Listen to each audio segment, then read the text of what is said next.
हमें सबसे पहले सीड को जर्मिनेट कराना पड़ेगा, सीडलिंग को प्रिपेयर करना है।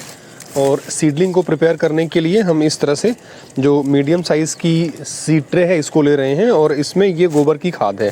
गोबर की खाद से हमने इसको अच्छे से फिल कर लिया है। आपके पास अगर गोबर की खाद है तो सो फार सो गुड, नहीं है तो आप ऑनलाइन कंपोस्ट मंगा सकते हैं या सॉइल से भी काम चल जाएगा। और फिर इसके बाद ये नन्ही नन्ही सीड्स हैं बीन्स की, ग्रीन बीन्स की या चौराई की या बोड़ा की, और एक एक करके जितने भी हमारे पास सीड्स हैं सारी सीड्स को अपने इस सीड ट्रे में बिल्कुल बीचों बीच में हम रख देंगे। और रखने के बाद हमें क्या करना है, इसको बहुत अच्छी तरीके से प्रेस कर देना है, दबा देना है। कोशिश ये रहे कि इसके बीच में एयर ना ट्रैप हो, एयर स्पेस ना हो। एयर स्पेस होने से क्या होता है, फंगस की ग्रोथ आ जाती है और फिर डंपिंग ऑफ होने लगता है और जो सीडलिंग्स हैं वो सड़ने लगती हैं। तो हम अच्छी तरह से इसको दबा देंगे और दबाने के बाद इसको हम शावर की हेल्प से इसमें हम पानी डाल देंगे। और फिर एक हफ्ते के बाद रिज़ल्ट आपके सामने है। एक ही हफ्ते में आप देखेंगे इसमें जर्मिनेशन काफ़ी फास्ट होता है और नन्ही सी सीडलिंग निकल के आ जाएगी और अब ये ट्रांसप्लांट करने के लायक हो गई है। तो एक हफ्ते से लेकर के 2 हफ्ते तक, मतलब 10 से 15 दिन के आसपास की सीडलिंग ट्रांसप्लांट करने के लायक होती है, सूटेबल होती है। तो इसको आप ले लें और इसके बाद फिर आप इसको अपनी मनचाही जगह पे ट्रांसप्लांट कर दें। फिलहाल जो हम ट्रांसप्लांट करेंगे वो हम करेंगे 18 इंच डायमीटर के ग्रो बैग में। तो एक एक करके हमारे पास जितना है हम सबको पहले उखाड़ लेंगे। ये है नन्ही सी सीडलिंग, ये 15 दिन से ज़्यादा की है। इसमें आप नीचे देखें कितनी ढेर सारी वाइट कलर की रूट्स निकली हुई हैं और इन रूट्स ने सॉइल को जकड़ लिया है, ऊपर से उठाने पर भी अलग नहीं हो रही हैं। तो ये हैं वो सारी सीडलिंग्स और एक एक करके 18 इंच डायमीटर का हमारे पास ये ग्रो बैग है और इसमें हमने गार्डन सॉइल ले लिया है। आप भी गार्डन सॉइल ले सकते हैं, एग्रीकल्चरल सॉइल ले सकते हैं या कोई भी फर्टाइल मिट्टी हो आप उसे ले लें और इसमें आप अपने इस सीडलिंग को ट्रांसप्लांट कर दें। ट्रांसप्लांट भी करने में आपको क्या करना है, अच्छी तरह से इसको दबा देना है ताकि इसके बीच में कोई एयर स्पेस ना रहे। और उसके बाद फिर आप इसमें शावर की हेल्प से, हज़ारा की हेल्प से पानी डाल दें। धार बना करके ना डालें, उससे मिट्टी कट जाती है। और इसके बाद फिर आप अपनी मनचाही जगह पे इसको रख दें। मनचाही जगह दोस्तों जो बीन्स है या बोड़ा है इसके लिए प्रॉपर सनलाइट चाहिए। अगर डिम सनलाइट है तो इसमें ग्रोथ फास्ट हो जाती है, इटियोलेशन हो जाता है और फिर पौधा धीरे धीरे सूखने लगता है, कमज़ोर हो जाता है। तो आप ब्राइट सनलाइट में इसे रखें और कुछ दिन के बाद फिर आपको क्या करना है, इसमें फर्टिलाइज़र ऐड करना है। फर्टिलाइज़र ऐड करने के लिए ये मेरे पास आप देख सकते हैं गोबर की खाद है, कंपोस्ट है पकी हुई। एक एक करके इसको हम अच्छी तरह से इसके ऊपर जितने पौधे हैं सारे पौधे के ऊपर अच्छी तरह से हम स्प्रेड कर दे रहे हैं और एक पतली लेयर लगभग 1 इंच के आसपास की लेयर को हमने इसके ऊपर स्प्रेड कर दिया है। अब स्प्रेड करने के बाद हमें क्या करना है, चाहे तो इसको हम छोड़ सकते हैं या फिर इसे हम बारीक करके पल्वराइज़ करके इसकी गुड़ाई करके सॉइल में हम इसको अच्छी तरह से मिक्स कर सकते हैं। तो आपके ऊपर डिपेंड करता है, कोई भी प्रैक्टिस आप करना चाहें कर लें। फिलहाल मैं इसमें इसकी गुड़ाई कर दे रहा हूँ और गुड़ाई करने से क्या होगा, जितनी भी इसमें हमने गोबर की खाद को लिया हुआ है सारी गोबर की खाद हमारी सॉइल में अच्छी तरह से मिक्स हो जाएगी और जो भी इसके अंदर ऑर्गेनिक कंटेंट है वो सारा का सारा इसमें अच्छी तरह से होमोजेनाइज हो जाएगा।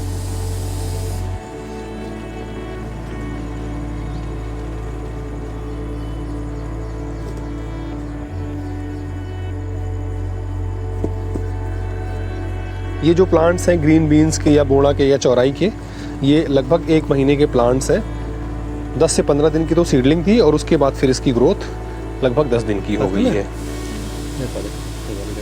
और फिर 1.5 महीने का ये प्लांट है। 1.5 महीने के प्लांट में आप देखें कितनी अच्छी ग्रोथ हुई है, वो कंपोस्ट खाद डालने की वजह से। ब्राइट सनलाइट है, इसमें थोड़ी सी प्रॉब्लम मैं आपको दिखा रहा हूँ। इसमें पत्ती के जो लोअर साइड है इस पर माहोया एफिड लग रहा है और जिसकी वजह से पत्तियाँ सिकुड़ रही हैं। तो हल्का सा इन्फेक्शन है, इसलिए हम इसमें किसी भी इंसेक्टिसाइड को नहीं डाल रहे हैं, बल्कि हमारे पास स्प्रेयर है, इसकी तेज़ धार बना करके पानी की तेज़ धार से इसको धुल दे रहे हैं ताकि जितने भी माहो हैं या एफिड है वो सारे के सारे बह जाएं।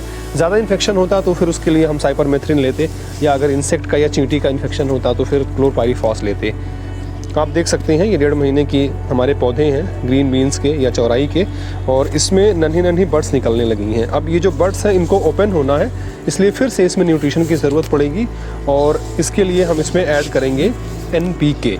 N का मतलब होता है नाइट्रोजन, P का मतलब फॉस्फोरस और K का मतलब होता है पोटेशियम। आप अलग अलग भी खरीद सकते हैं, वैसे NPK एक साथ मिलता है।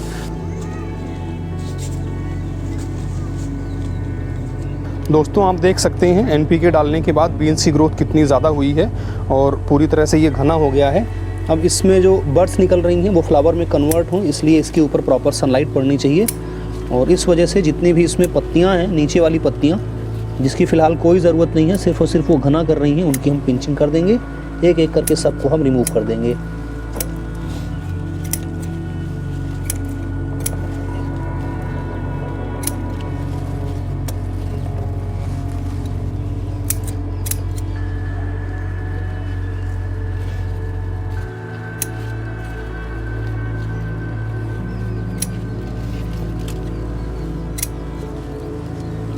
दोस्तों, इसमें जितनी भी ब्रांचेस थीं जिसमें बड्स नहीं थी, सारी की सारी ब्रांचेस को हमने, आप देख सकते हैं, पिंचिंग ऑफ करके रिमूव कर दिया है। और अब ये हमारा प्लांट काफ़ी हल्का हो गया है और इसमें आप देख सकते हैं एक्सिल में ढेरों छोटी छोटी बड्स निकली हुई हैं। और अब इन बड्स पे सनलाइट पड़ेगी और इनमें उम्मीद है कि फ्लावरिंग तेज़ हो और फ्लावरिंग इसमें बूस्ट हो। बीन्स में पिंचिंग का रिज़ल्ट आपके सामने है, मैं आपको यहाँ पे दिखा रहा हूँ। अब तक वो बड्स जो कि बिल्कुल डॉर्मेंट थी, जैसे ये वाली बड्स हैं, ये डॉर्मेंट पड़ी हुई है और ये वाली बड है, ये भी डॉर्मेंट पड़ी हुई है। तो इस तरह से जितनी बड्स थी वो सारी की सारी डॉर्मेंट्स पड़ी हुई थी। बट पिंचिंग करने के बाद ये देखें, यहाँ पे आप, यहाँ पे एक फ्लावर यहाँ निकल रहा है, एक फ्लावर यहाँ निकल रहा है, जबकि इसके अपोजिट साइड पे ये फ्लावर फली में कन्वर्ट हो गया है, ये वाला फ्लावर भी फली में कन्वर्ट हो गया है। और इसके अलावा आप यहाँ पे देखें, ये भी फ्लावर ओपन होने की कगार पे आ गया है, ऑलमोस्ट ओपन होने वाला है। और यहाँ एक और फली का फॉर्मेशन हो गया है।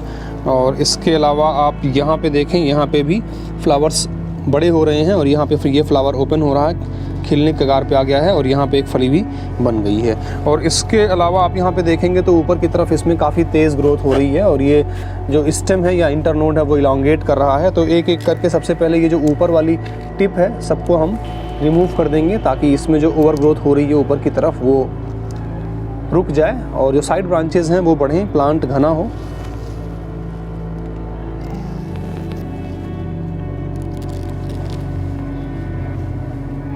इसकी तो ग्रोथ कुछ ज़्यादा ही हो गई है।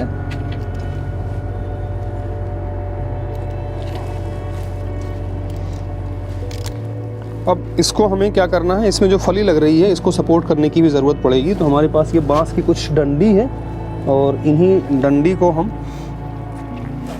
अपने इस प्लांट के पास मिट्टी में इंसर्ट कर देंगे, जिसके सहारे जो फलियां हैं वो लटकेंगी।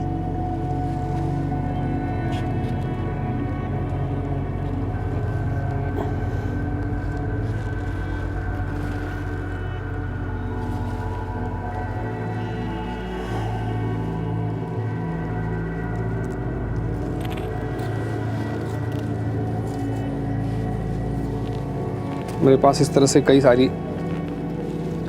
डंडियां हैं बांस की, एक एक करके सबको हम इंसर्ट कर देंगे ताकि जो प्लांट है उसको सपोर्ट मिले और प्लांट के साथ साथ फली और इसकी ब्रांचेस जितनी हैं वो सब इसके ऊपर आराम से रुकी रहें।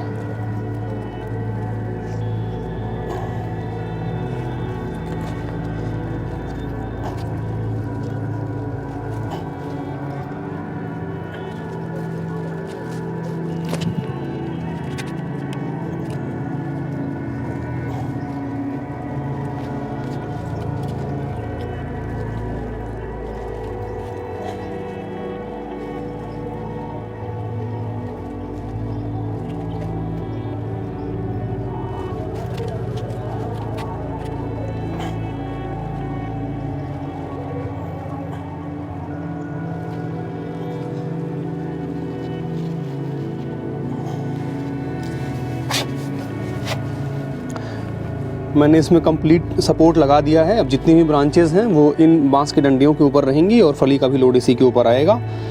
और फिर एक हफ्ते के बाद रिज़ल्ट आपके सामने है। इसमें आप देख सकते हैं यहाँ पे फ्लावर्स भी निकल रहे हैं छोटे छोटे, और यहाँ नीचे देखिए यहाँ पे फिर से फ्लावर्स और निकल रहे हैं और फ्लावर्स में से फ्रूट या फली का फॉर्मेशन इसमें हो रहा है। यहाँ पे बीन्स या चौराई या बोड़ा यहाँ पे छोटा सा नन्हा सा बन गया है। और ये जो फ्लावर है ये फ्लावर मैच्योर हो गया है। इसको अगर हम ओपन करेंगे, फ़िलहाल ये अभी अलग नहीं हो रहा है, जैसे ही अलग होगा इसमें से नन्ही सी बीन्स या चौराई निकल आएगी। यहाँ पे देखिए यहाँ पे भी नन्ही नन्ही चौराई की ग्रोथ हो रही है या बीन्स की ग्रोथ हो रही है। यहाँ ऊपर आप एक और देख सकते हैं।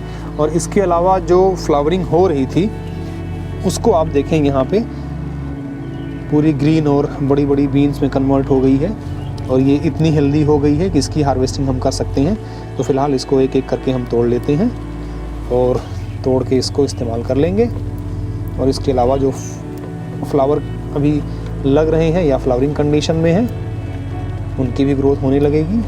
तो इसको प्रॉपर हम नरिश करते रहेंगे और इस तरह से इसकी ग्रोथ होती रहेगी और इसको हम हार्वेस्ट करते रहेंगे। तो दोस्तों देख सकते हैं बिल्कुल फ्रेश कंज्यूम करने भर की बीन्स या चौराई या बोड़ा तैयार है। दोस्तों इस तरह से आप भी अपने घर में अपने छत के ऊपर टेरेस गार्डन कर सकते हैं और इस तरह से अपने खाने भर की सब्ज़ी को तो नहीं लेकिन शौक भर की सब्ज़ी को आप उगा सकते हैं। और इसको करने में अगर कोई परेशानी आती है तो आप हमें हमारे किसी भी वीडियो के कमेंट में लिखें, उसको हम सॉल्व करने की पूरी कोशिश करेंगे। इस वीडियो में बस इतना ही। Thank you.